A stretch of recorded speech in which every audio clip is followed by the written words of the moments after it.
The Viserion Grand Observatory trembled with uncertainty. Senior observer Calith stared at the holographic display, mandibles clicking with agitation as the data streamed in. The primitive bipeds of Sol 3, humans in their parlance, had annihilated an entire Drakari battle fleet, not just defeated, utterly destroyed, every vessel reduced to debris drifting in the cold void beyond their fourth planet. "Impossible," whispered under-observer Lintari, her iridescent scales shimmering with anxiety. "The Drakari have conquered 17 systems. Their neurobiological weaponry is unparalleled." And yet, Calith gestured toward the display with a long, segmented limb. We witnessed the engagement. The humans fought with a ferocity that defies comprehension. The Galactic Conclave had been observing Earth for decades, maintaining strict non-interference protocols while assessing the species for potential membership. The Drakari, however, had no such restraints. As expansionists, they sought resources and slaves, and Earth had appeared an easy target, until it wasn't. "Forward the battle analysis to High Command," ordered Calith, "and enhance surveillance of the human response pattern." The observatory's sensors zoomed in on Earth's orbital defense platforms, expecting to find celebrations, triumphant broadcasts, perhaps even preparations for counterattack against distant Drakari holdings. What they found instead confounded every xenosociological model in their database. Admiral Elizabeth Ravenna stood before the assembled officers of the Terran Defense Fleet, her weathered face somber beneath the harsh lights of the memorial chamber. Behind her, projected on a massive screen, were the faces of the fallen enemy. The Drakari. "Today we honor not only our own dead, but those who fell opposing us," she said, her voice steady but heavy with the weight of command. The Drakari attacked because they knew no other way. Their society, their history, their very biology drove them to conquest. She paused, surveying the room where 5,000 officers watched in person, while billions across Earth and its colonies viewed the transmission. But we recognize that each Drakari pilot, each commander, each warrior was sentient. They had families, dreams, fears. They were soldiers following orders, just as we would. And while we had no choice but to defend ourselves, we refused to rejoice in death. Any death. Across the chamber, amid the blue and gold uniforms of Earth's unified defense forces, stood a striking figure. Lieutenant Commander Merov, whose squadron had delivered the final, decisive blow to the Drakari flagship. Tears streamed freely down his face, glistening in his dark beard. In the observatory, Lintari's analytical systems struggled to process the data. "They mourn their enemies," she whispered. "Observe," Calith instructed, focusing their sensors on a different location. In laboratories across Earth, human scientists worked feverishly over recovered Drakari bodies, not to study for weaknesses or biological warfare advantages, but to understand their physiology for medical treatment. Captured Drakari, those few who had survived, were being treated for injuries, housed in comfortable containment areas designed to mimic their homeworld environments. "The contradiction is profound," Lintari said. "Their battle tactics were ruthless, efficient, almost mechanistically perfect in execution. Yet now we see something unprecedented," Calith finished. "They kill without hesitation when threatened, yet weep for those they've killed." A priority alert flashed across their communication array. High Command had reached a decision based on their reports. "Observer Calith," came the resonant voice of Archon Zivax. "The Conclave has voted. We must make contact with the humans immediately. But the protocols have been superseded. The Drakari were merely the vanguard. Their entire armada approaches the Sol system. The humans demonstrated martial prowess that exceeded our projections, but they cannot withstand what comes next. Not alone." Calith's sensors registered a new development on Earth. a transmission being broadcast from the Drakari prisoners to what appeared to be a rescue fleet.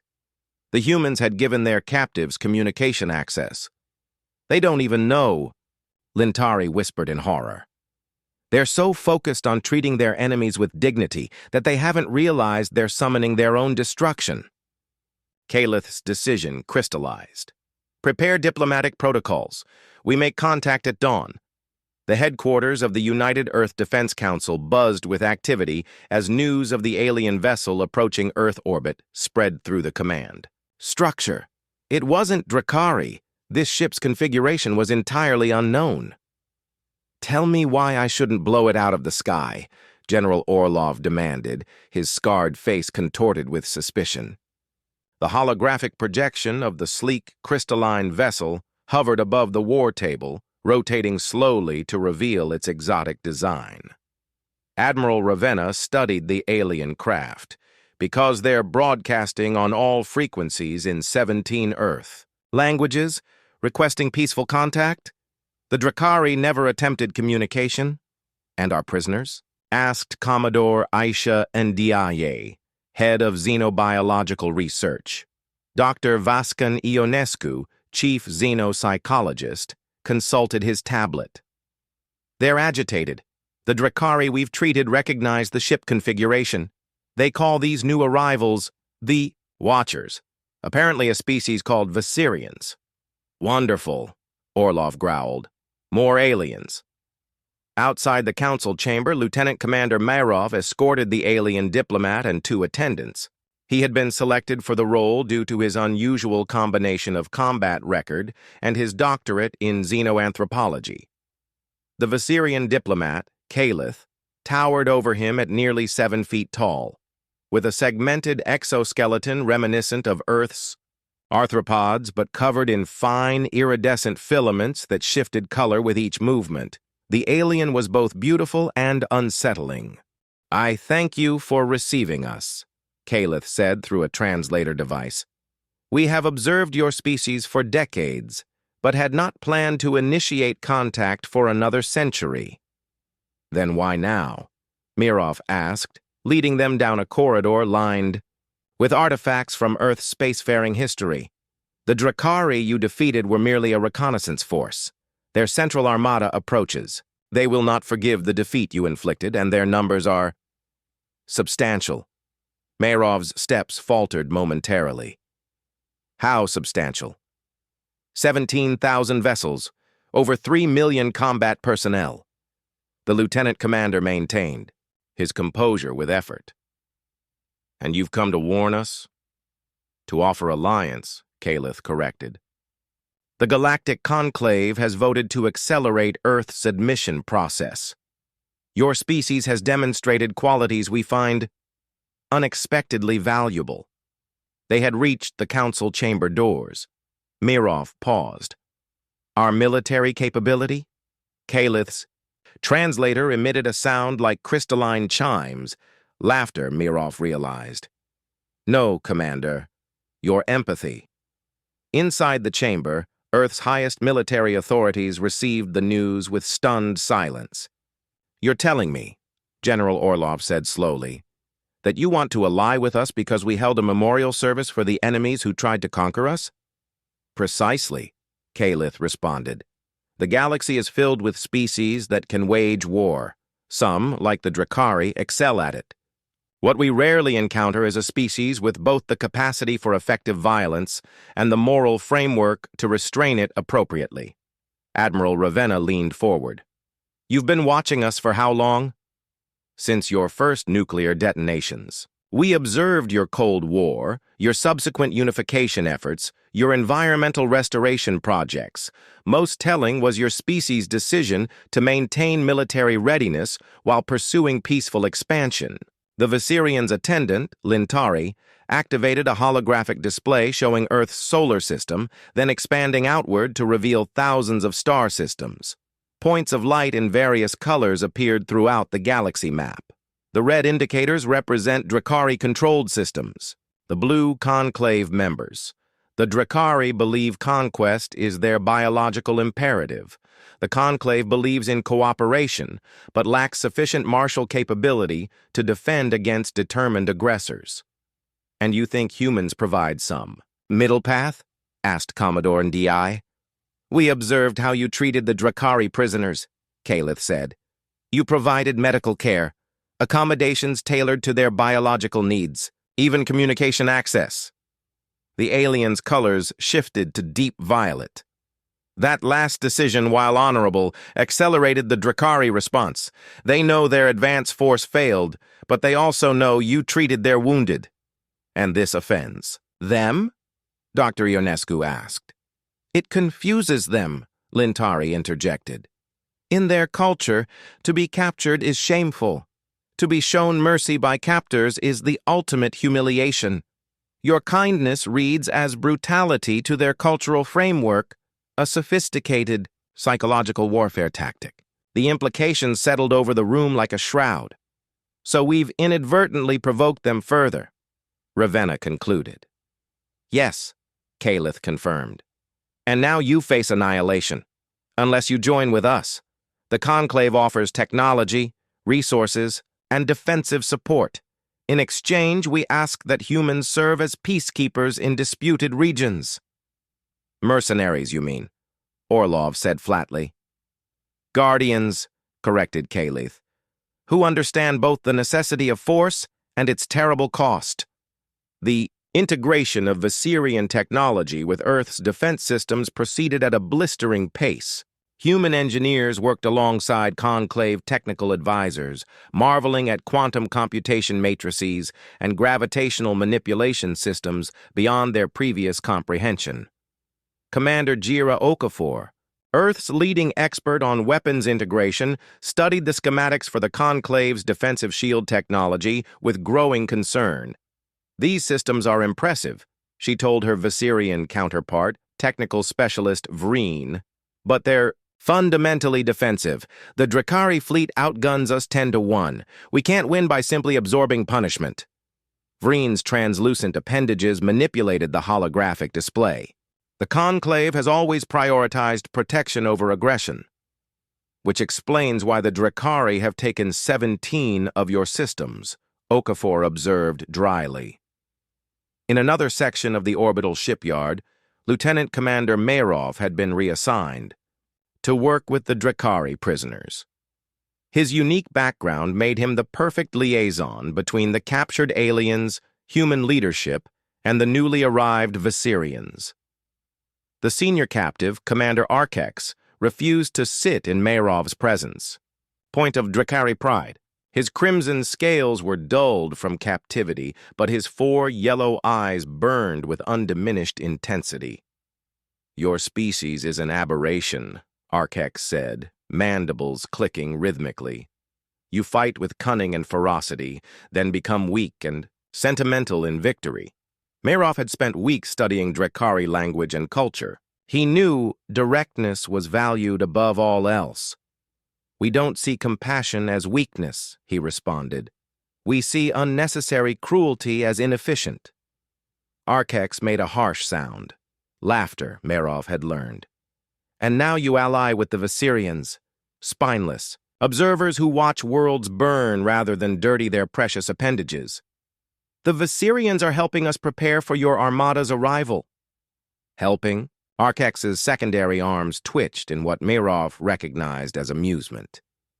The Viserions have never helped anyone but themselves. They collect species like specimens, offering protection in exchange for resources and cultural assimilation. Mayrov kept his expression neutral.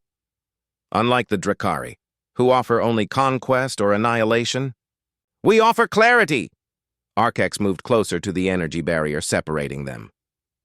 We are predators. You are prey. It is simple. The Viserions offer complicated webs of obligation that eventually strangle their allies into submission. Later, in Admiral Ravenna's private quarters, Mayrov reported this conversation while Kalith and General Orlov listened. The prisoner could be lying, Orlov suggested. Sowing discord among potential allies is basic strategy. True, Mayrov acknowledged. but certain details align with observations our xenoanthropologists have made regarding Viserion behavior patterns. Calith's colors shifted through spectrums of blue and green. We have been transparent about our intentions. Earth needs our technology to survive the coming assault. And after? Ravenna asked quietly. If we survive, what exactly will be expected? Of humanity as Conclave members? Before Calith could answer, an alert blared throughout the station. On the view screen, a strategic display showed hundreds of new signatures appearing at the edge of the solar system. Initial Drakari scouts, announced the tactical officer. Main fleet approximately 36 hours behind them. Orlov turned to Calith. I thought we had more time. They have accelerated their approach. This is unexpected. Marov studied the Viserions' color patterns, which had shifted to an unfamiliar configuration. With sudden clarity, he realized what he was seeing. Surprise. Genuine surprise. You didn't know they could move this fast, he said. Not a question, but a statement. Calith's translator remained silent for several seconds. No, the alien finally admitted. This suggests capabilities we were unaware of. Admiral Ravenna's expression hardened. What else might you be wrong about, Ambassador?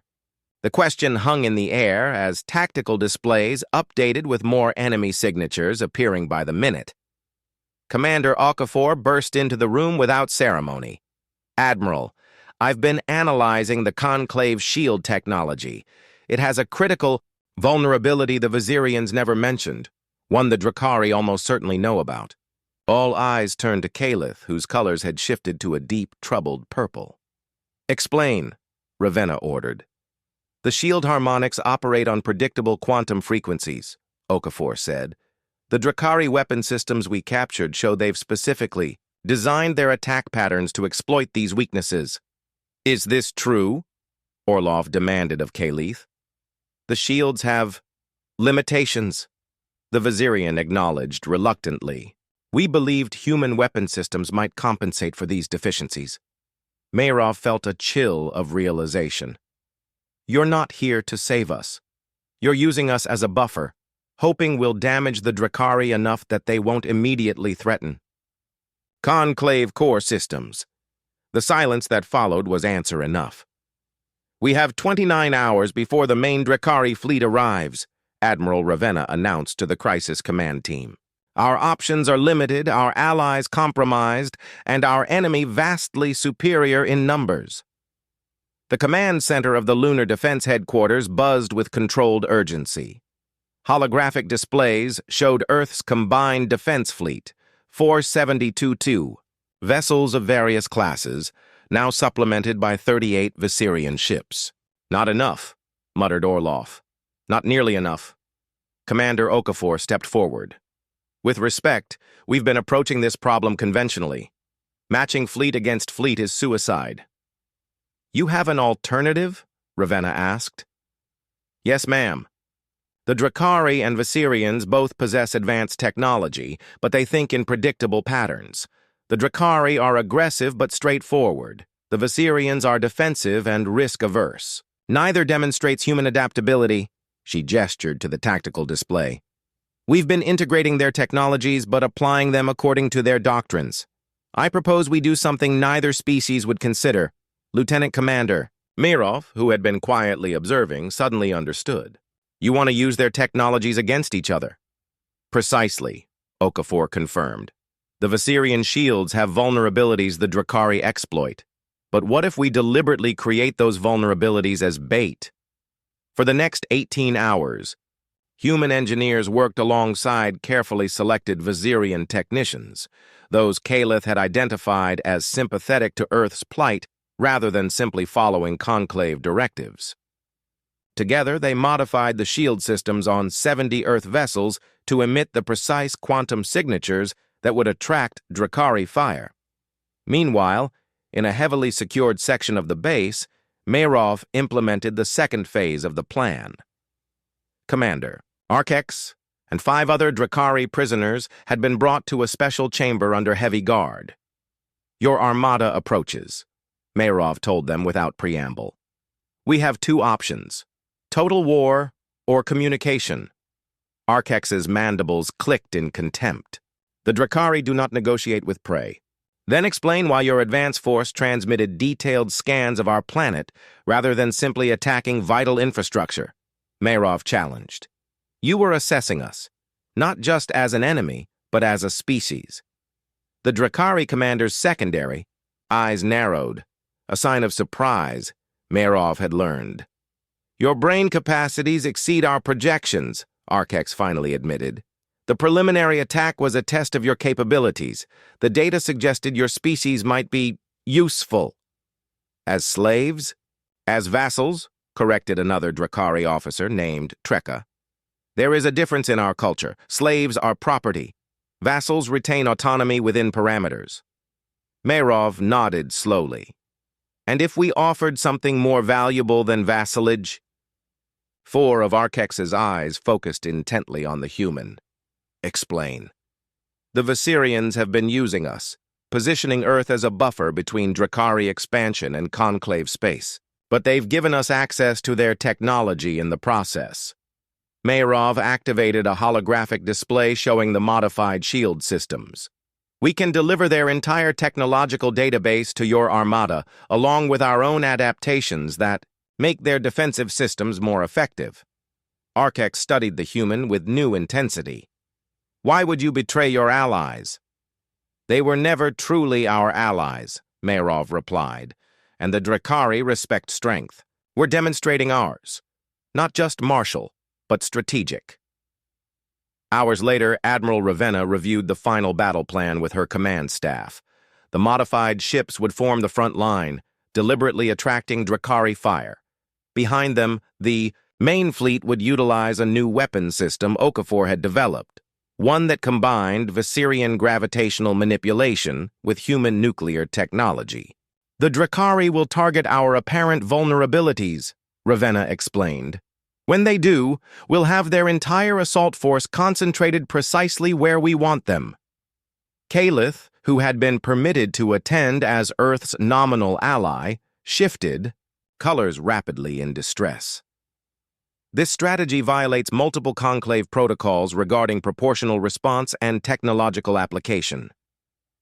"We're fighting for survival," Orlov responded coldly.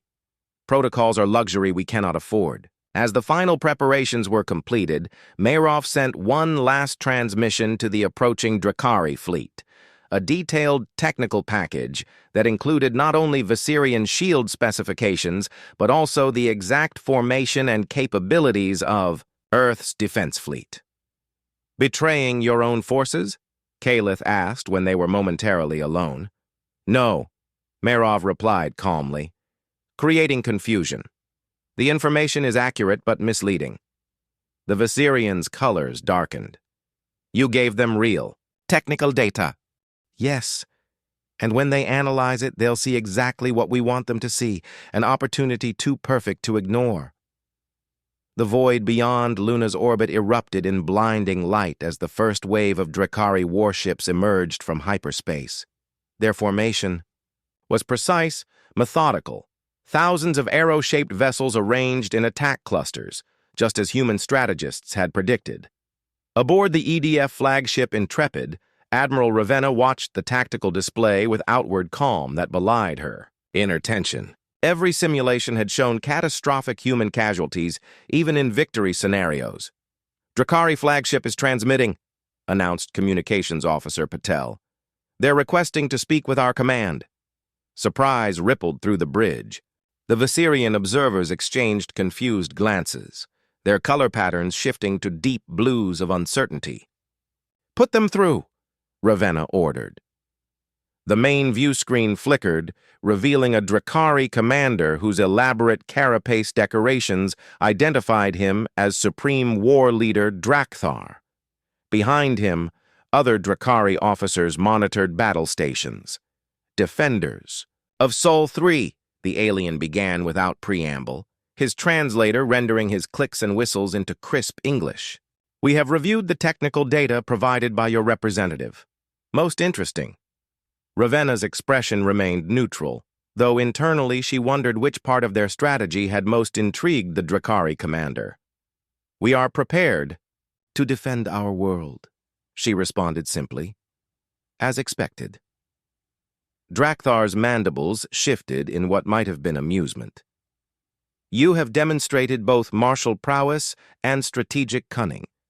The Drakari hegemony recognizes these qualities. Aboard the Intrepid, Lieutenant Commander Mirov, standing at Ravenna's side, felt a moment of hope. The transmission suggested their plan might work, not just the battle strategy, but the deeper psychological gambit. We offer terms, continued Drakthar. Not of surrender, but of alliance. Kaleth moved forward, colors flashing alarmed oranges and reds. Admiral, the Drakari cannot be trusted. This is certainly a deception. Drakthar's compound eyes seemed to focus on the Viserion. The observer species speaks as expected, always counseling caution when boldness is required. Tell me, Viserion, does the Conclave know you've been studying human military capabilities for potential application against Drakari forces? The accusation hung in the silence of the bridge. Ravenna turned to Kaleth, whose colors had frozen in a pattern Mirov had never observed before. Is this true? Ravenna demanded. The Conclave's interest in humanity is multifaceted, Kaleth admitted reluctantly. Your species represents a unique combination of technical creativity and martial capability that could serve multiple strategic objectives. On the screen, Drakthar made a sound that the translator rendered as laughter. The Viserions observe, analyze, and manipulate, but rarely act directly. We Drakari prefer honesty in our intentions. We conquer because it is our nature, but we also recognize worthy adversaries. The tactical display showed the Drakari fleet holding position, not advancing to attack as expected. Ravenna nodded to Mirov, who stepped forward. War Leader Drakthar, I am Lieutenant Commander Mirov, the one who transmitted the technical data. What specifically are you proposing? A mutual defense pact, replied the Drakari commander. The Viserions sought to use you as expendable assets against us. We offer recognition as equals. Your world remains sovereign, your colonies untouched. In exchange, you provide us with your adaptations of Viserion technology and fight alongside us when called upon. Kaleth's translator emitted an urgent tone. Admiral, such an arrangement would make Earth an enemy of the entire Conclave. The Conclave that planned to sacrifice us? Orlov countered bitterly. Ravenna held up a hand for silence. War Leader, I am not authorized to negotiate such terms without consultation with Earth's unified government. Understood, Drakthar responded. We will maintain position for 6 of your hours. Deliberate quickly, humans. The transmission ended, leaving the bridge in stunned silence. It could be a trick, Orlov said, breaking the tension. They wait, until we lower our guard, then attack. Possible, Mirov acknowledged. But inconsistent with Drakari psychology. They value directness. If they meant to attack, they would attack. Ravenna turned to Kaleth. Were you planning to sacrifice Earth to protect Conclave space? The Viserion's colors cycled through several patterns before settling into a subdued gray. Not sacrifice. We believed humanity would suffer acceptable losses while demonstrating your species' value to the Conclave. Acceptable to whom? Ravenna's voice was dangerously quiet. The greater. Stability of the galaxy sometimes requires difficult decisions, Kaleth replied. The Drakari expansion threatens hundreds of worlds. If Earth could halt that expansion... While bleeding in the process, Orlov finished, Commander Okafor, who had been analyzing the Drakari fleet composition, looked up from her console. Admiral, their fleet configuration matches exactly what we'd expect for a diplomatic overture in Drakari culture. Weapon systems are powered, but targeting arrays are passive. They're positioned for rapid withdrawal rather than optimal attack vectors. Ravenna nodded slowly. They're genuinely waiting for our response. She turned to Marov. You've studied both species more than anyone else here. What's your assessment? Marov considered carefully before responding. The Viserians offered conditional protection while positioning us as their proxy warriors. The Drakari offer alliance from a position of respect for our capabilities. He paused. Neither is acting from altruism, but the Drakari offer appears more honest in its self-interest, and potentially more beneficial to Earth, Ravenna concluded. She straightened her uniform. Prepare a shuttle. I will meet with War Leader Drakthar personally to discuss terms. Kalith's colors flashed urgent warning patterns. Admiral, this decision will have consequences throughout the galaxy. Yes, Ravenna agreed solemnly. It will. The Treaty of Luna was signed 3 days later, in the neutral territory of the Lunar Diplomatic Facility. War Leader Drakthar represented the Drakari hegemony, while Admiral Ravenna signed for the United Earth government. The terms were straightforward. Earth would retain full sovereignty and receive advanced Drakari military technology in exchange for sharing human innovations and providing support against Conclave expansion. The Viserian delegation had departed the system immediately after the negotiations began, broadcasting warnings throughout Conclave space about the new human Drakari alliance. 1 month later, Lieutenant Commander Marov stood on the observation deck of the newly commissioned diplomatic vessel Reconciliation, watching Earth recede as they approached the jump gate that would take them to Drakari Prime. As the first human ambassador to the hegemony, he felt the weight of his responsibility acutely. Contemplating your world? Asked a familiar voice. Mirov turned to find Commander Arkex approaching. The Drakari officer had been assigned as his cultural attaché, a position that would have been unthinkable before the treaty. Wondering if we made the right choice, Mirov admitted. Arkex's mandibles clicked thoughtfully. There are no right choices in galactic politics. Only advantageous ones. Perhaps, Mirov conceded. But I wonder if we've traded one manipulative ally for another. The Drakari made the harsh sound that passed for laughter among his kind. Undoubtedly. The difference is that we acknowledge our nature. The Viserians pretend their manipulations are for some greater good. Mirov turned back to the viewport. Earth was now just a blue dot among countless stars. There's something I've wanted to ask you since our first conversations in captivity. Why did your advance force attack civilian targets? It seems inconsistent with Drakari military doctrine. Arkex was silent for a long moment. It was a test, he finally admitted. Not of your defenses, but of your character. I don't understand. The hegemony has conquered many worlds, Arkex explained. Most species, when they defeat our forces, either cower in fear of reprisal or become savage with bloodlust, executing prisoners, desecrating remains, celebrating death. The Drakari's secondary arms made a gesture Marov now recognized as respect. Humans did neither. You fought with necessary violence, then showed unnecessary mercy. It was unprecedented in our experience. Mirov considered this revelation. So when we held memorial services for your fallen, it confused our leadership profoundly, Arkex confirmed. A species capable of defeating our best tactical units, yet choosing to honor their sacrifice rather than glorify their defeat. War Leader Drakthar personally reviewed the transmissions dozens of times. The ship's intercom announced their approach to the jump gate. Soon they would be the first humans to see the Drakari homeworld. There's something else you should know, Arkex said, his tone more solemn than Mirov had ever heard from a Drakari. The main fleet was never going to attack Earth.